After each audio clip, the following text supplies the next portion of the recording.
જે દુઃખે થાય સુખ જનને, તે દે છે દુઃખ દયા કરી, અને જે સુખે દુઃખ ઉપજે તે આપે નહીં કેદી હરી. સમજાણું? દાખલા તરીકે નારદ અને પર્વતની કથા સત્સંગ જીવનમાં પણ મહારાજે કીધેલી છે. તુલસીકૃત રામાયણની અંદર પણ આ કથા આવે છે કે ભગવાને વિશ્વમોહિનીને બનાવી અને નારદજી રાજાના દરબારમાં ગયા એટલે વિશ્વમોહિની રાજકન્યા આવીને પગે લાગી તો સાધુ જાણી અને રાજાએ એવું કીધું કે મારી કન્યાનો હાથ જરાક જોઈ દો. એટલે એણે કન્યાનો હાથ તો જોયો, પણ હાથ જોતા જોતા પાછું મોઢું જોયું. ખાલી હાથ જોયો હોત તો કોઈ પ્રશ્ન નહોતો. અને મોઢું જોતાની સાથે જ માયાબળી મસ્તાની, એના વજ્રના ગાળા, સાંગો કે સલવાણા, કાંઈક ચીડા ને કાંઈક પાળા. એટલે મોઢું જોતાની સાથે નારદજીને આ વિશ્વમોહિની કન્યામાં મોહ થયો. સત્સંગી જીવનમાં જયંતિકા નામ લખ્યું છે, રામાયણમાં વિશ્વમોહિની નામ લખ્યું છે. હવે રાજાએ એવું કીધેલું કે આને માટે યોગ્ય વર કયો? નારદજી કે હું છું ને. તમે વિચાર તો કરો. હવે કેવા સમર્થ મહાપુરુષ ભગવાનનો, જેને અંશાવતાર, જેનો આખ્યાન આમાં નિષ્કુળાનંદ સ્વામી લખે છે, તો નારદ એકલા નહોતા, એમના ભાણેજ પર્વત મુનિ પણ ભેગા હતા. એટલે ત્યારે પર્વત કહે છે કે મામા જરીક વિચાર કરો, હું તમારીથી નાનો છું, હું બેઠો હોઉં અને તમે પરણો એ બરોબર, હું પરણો એ બરોબર કહેવાય. હવે બંનેએ કન્યા માટે માગું નાખ્યું ને હવે આ ઋષિને નાય પડાય નહીં, જો ના પાડે તો શાપ દઈ દે, રાજાનું ધનોત પનોત નીકળી જાય. એટલે રાજા મૂંઝાયા. રાજા બહુ બુદ્ધિશાળી, એટલે એમણે એવું કહ્યું કે અમારા રાજાઓને નિયમ હોય કે સ્વયંવર રચે. હું જેને દઉં એને કન્યા ન પરણે, કન્યા જેને પસંદ કરે એને એની સાથે હું પરણાવું. એટલે સ્વયંવર રચ્યો. રાત્રે નારદ અને પર્વત કાંઈ ઝૂંપડું રહેવા એક કે એને હતું નહીં. મોટી મોટી દાઢી, મોટી મોટી જટા અને શુક્લકડી શરીર. હવે રાત્રે બંને ગામની ભગોળે જઈ અને ઝાડ નીચે રાત રોકાણા, પણ રાતે બેમાંથી એકેયને ઊંઘ આવે નહીં. એટલે નારદજી જાગ્યા તો એને એમ થયું કે પર્વત સૂઈ ગયા છે. એટલે નારદજી રાતે ને રાતે વૈકુંઠ લોકમાં ગયા, ભગવાનને પગે લાગ્યા. ભગવાન કે અરે નારદ, અડધી રાતે ભૂલા પડ્યા? તો કે હું તો ગમે ત્યારે આવી શકું ને. ભગવાન કે છે કાંઈ કામ? તો કે આ કામ છે. શું? તો કે મને તમારા જેવું રૂપ આપો, કારણ કે કન્યા હંમેશા રૂપ જોવે. ભગવાન કે છે કેમ, તારે રૂપાળા થઈને ક્યાં જાવું? તને કોણ? એ તમારે બધું ક્યાં જોવાનું? મેં કોઈ દી માગ્યું તમારી આગળ કાંઈ? આ પહેલી વાર માગવા આવ્યો, એમાંય તમે પાછા પંચાયત કરો છો. માટે દેવાનું હોય તો આ પાડો, નહીતર ના પાડો. ભગવાન કે આપું તને એ રૂપ. પછી બીજું સાંભળી લો. શું? તો કે મારો ભાણેજ જે પર્વત છે ને એનું મોઢું માકડાનું થાય. ભગવાનને આખા ઇતિહાસનો ખ્યાલ આવી ગયો. એટલે ભગવાન કે અત્યારથી નહીં, અત્યારે તાર જરૂર નથી ને, ટાણે થશે બેયના. કઈ વાંધો નહીં. નારદજી ગયા એટલા બધા ખુશ કે હવે કાંઈ પર્વતની ઉપાધિ આપણે છે નહીં. સુતા ત્યાં પર્વત જાગ્યા. પર્વત મુનિને એમ થયું કે આ રૂપ જોઈને તો કાંઈ કન્યા મને વરસે નહીં, માટે ભગવાન પાસે જાઓ. એટલે એ ગયા. ભગવાનના જગાડ્યા. મહારાજ કોઈ દી માગ્યું નથી, પહેલી વખત આવ્યો છું, તમે દેશો ને? ભગવાન કે જે માગો તે આપું. તો કે કાલ મારે એક સ્વયંવરમાં જવાનું. ભગવાન કે શું વાત કરો છો? તમારે મોઢે આ વાતય સારી નથી લાગતી. તમે તો કેટલાયને સ્વયંવરમાંથી સાધુ કરનારા મહાપુરુષો. હવે એ જે હોય તે, અત્યારે પંચાયત ક્યાં કરો છો? કહું એટલું કરો ને. ભગવાન કે તો શું જોઈએ? તો કે મને તમારા જેવું રૂપ આપો. ભગવાન કે કાંઈ વાંધો નહીં, આપું. બીજું કાંઈ? તો કે હા, મારા મામા નારદનું મોઢું માકડાનું થાય. ભગવાન કે બેયના ટાણે થશે, જાઓ, અત્યારે નહીં. અને બીજે દિવસે સ્વયંવર ગોઠવાયો. અને એમાં તો નિયમ પ્રમાણે સામસામે રાજકુમારોની લાઈનમાં ખુરશીઓ ગોઠવે. કન્યા બંને બાજુ જોતા જોતા એને જે યોગ્ય લાગે, હાથમાં જયમાળા હોય તો એ પહેરાવે.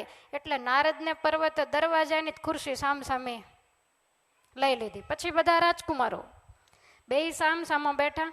અને એટલું સુંદર મજાનું રૂપ. રાજાએ રાજી થઈ ગયો કે જયમાળા પહેરાવવામાં તો કન્યા મુશ્કેલીમાં મુકાશે. બેય એવા રૂપવાન છે અને ગુણવાન તો હતા જ, સાધુ હતા. એટલે કોને મારી કન્યા જયમાળા પહેરાવશે? અને એ વખતે પેલી જયંતિકા જયમાળા લઈને આવી અને બંનેના મોટા મોટા લાલ ઘૂમ માકડાના મોઢા સામ સામે ને બે કન્યાની સામે જો કન્યાને લાગે બીક કે આ મારી ન નાખે તો, એટલે કન્યા જયમાળા ફેંકીને એકદમ ભાગી. રાજાને એમ થયું કે આ શું, બધાને રૂપવાન દેખાય અને કન્યાને માકડાના મોઢા દેખાય.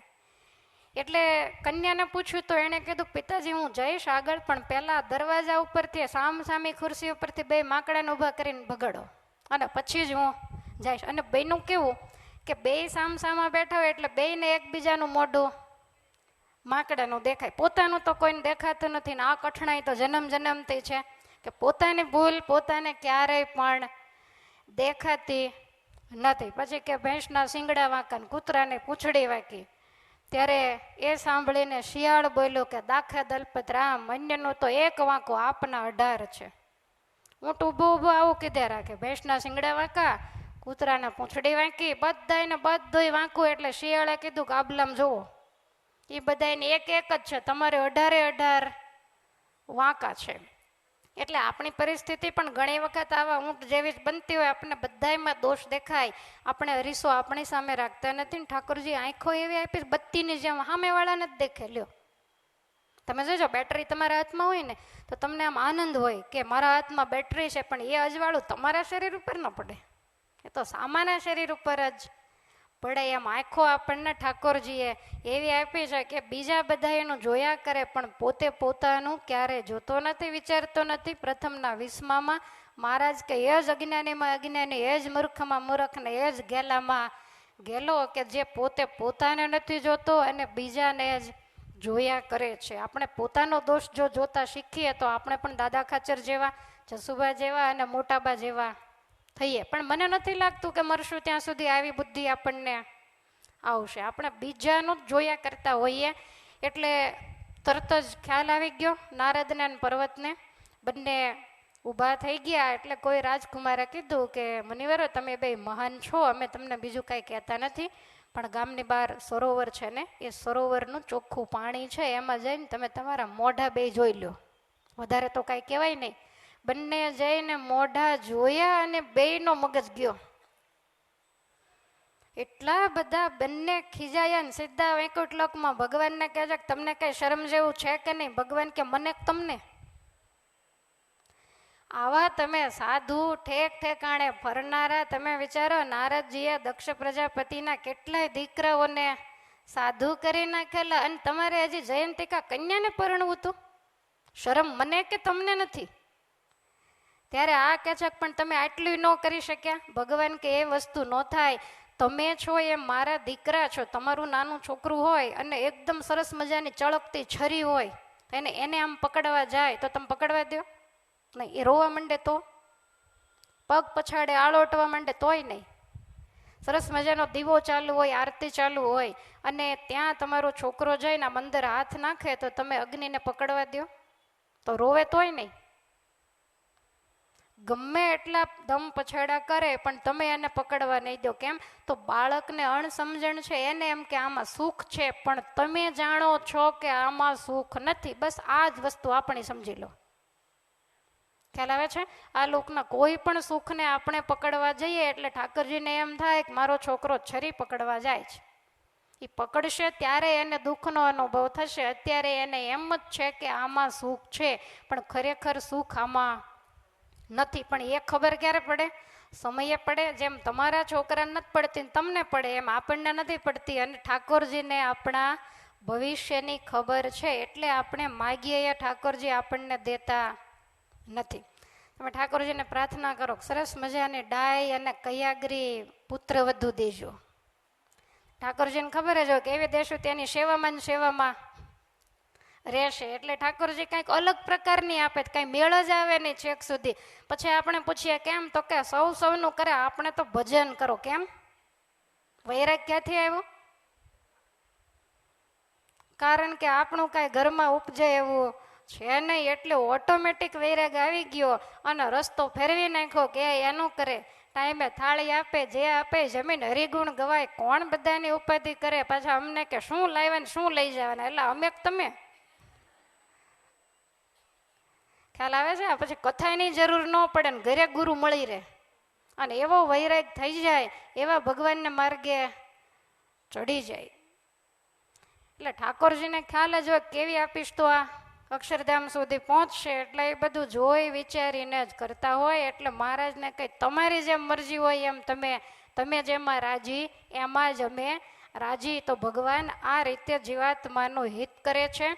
પછી નારદજીએ તો ખીજાઈને ભગવાનને શાપ આપ્યો, મને સ્ત્રીના વિયોગમાં રજળાવ્યો ને એમ તમારે પણ રજળવું પડશે. ભગવાન કે કાંઈ વાંધો નહીં, હું રજળીશ, પણ તમને તો દુઃખી નહીં જ થવા દઉં. અને રામા અવતારમાં સીતાજીને રાવણ લઈ ગયો એટલે ભગવાન નારદજીનો શાપ સ્વીકારીને, એ કાંઈ ગાંડા નહોતા, પણ નારદજીનો શાપ સ્વીકાર્યો. ઝાડવાને પૂછે જાનકીને જોયા, પક્ષીઓને પૂછે જાનકીને જોયા.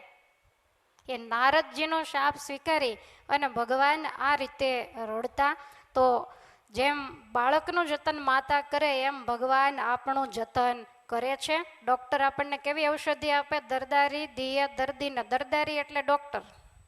તો એ દર્દીને શું આપે? કડવી અને કસાયેલી ઔષધિ આપે. તો એની પાછળ એ આપણને મારી નાખવાનો ઈશક રાખે છે? આપણને સાજા કરવાનો ઈશક છે એટલે કડવી ઔષધિ આપે. નુકસાનકારક વસ્તુ આપણને ખાવા દેતા નથી. તમારે ડાયાબિટીસ હોય, તમને ગળપણ ખૂબ જ ભાવતું હોય, તમે ડૉક્ટરને હાથ જોડો, સાહેબ ખાવા દો ને, તો ખાવા દે? એ એમ કે ખાજો, પણ મરવાની જેદી ઈચ્છા થાય તેદી જમજો. એટલે ડૉક્ટરની જગ્યાએ ઠાકોરજી છે. આપણે જે સુખ લેવા જઈએ એની પાછળ દીર્ઘ દ્રષ્ટિથી ભગવાનને દુઃખ દેખાય, એ દુઃખ એ સુખ ભગવાન આપણને ક્યારેય પણ આપતા નથી.